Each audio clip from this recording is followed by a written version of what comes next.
So this time we're given the function f of x is 1/3 to the x. We want to evaluate f of 0, f of 1, f of 2, f of 3, f of -1, and f of -2 to use those to help us construct a graph of that function. And then finally talk about the domain and range of that function.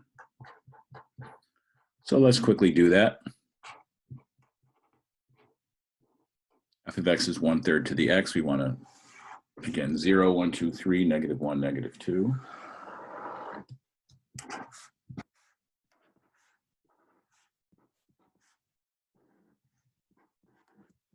Here's where we are.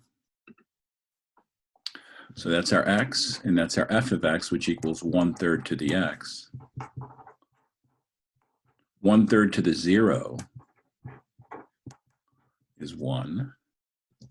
So f of 0 is 1. 1/3 to the first is 1/3, so f of 1 is 1/3. 1/3 to the second is 1/3 times 1/3, which is 1/9. So f of 2 is 1/9. F of 3 is 1/3 to the third power, which is 1/3 times 1/3 times 1/3, which is 1/27. So f of 3 is 1/27. Now, how about 1/3 to the -1 power? How do we make sense of that? That's a little bit challenging. 1/3 to the -1 power. Remember, x to the -1 power is 1/x to the first. B to the -3 is 1/b to the third. That's what that means. So 1/3 to the -1 means 1/1/3 to the first, which means 1 divided by 1/3, which means 1 times 3/1, which equals 3. So f of -1 is 3. Similarly, 1/3 to the -2 means 1/1/3 squared, means 1/9, means 1 divided by 1/9, means 1 times 9/1, which equals 9. So we have all of those points. We evaluated the function at those 6 points. Let's use that to construct a graph. So I will do that by going to Desmos and putting in all of those points. So we had the point 0, 1. We had the point 1, 1/3. We had the point 2, 1/9.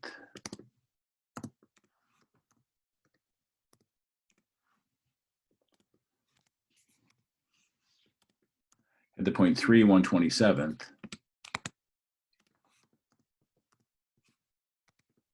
So you can sort of see how this is going, but it's not enough to just have positive numbers. Yes, it's asymptoting this way, but we also need some negative ones, which is why I used -1 as well.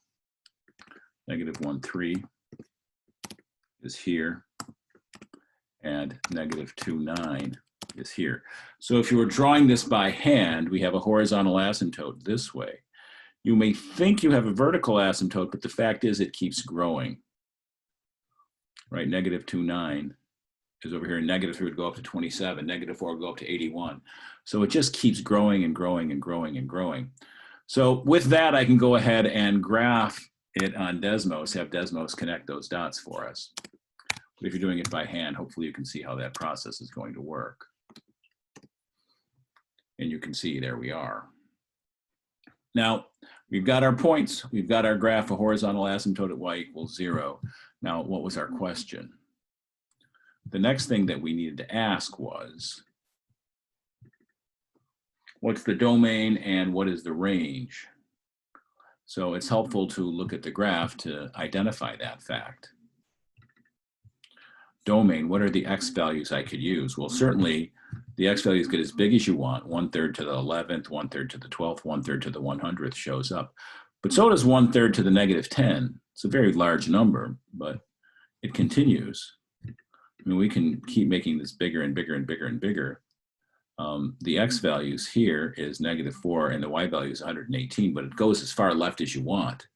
So the domain is indeed all real numbers for this function. So domain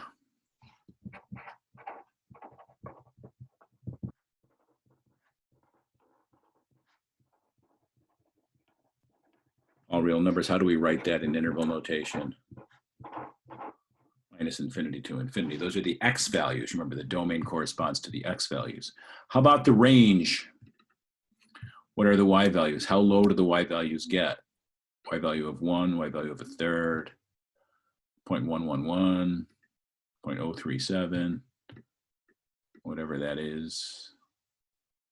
4 shows up. You get the idea, right? It says it's 0, but it's not really 0, right? It gets as close to 0 as you want. So it's going to be an asymptotic kind of behavior. So the y values never actually land on 0, right? 1/3 to the 10th is 1/3 times a third times a third times a third times a third times a third times a third times a third times a third times a third, a very low number, not quite 0 though. So the range gets as close to 0 as you want, never quite gets there. So round parentheses 0. How high does it go? Well, you can see, again, the y values get as high as you want. Here we have a y value of 200. Thereabouts it shows up. So it goes to infinity. So my range here gets as close to 0 as you want. Y's got to be bigger than 0. So what that is that's 0 with a round bracket. 2 plus infinity is the range of this function.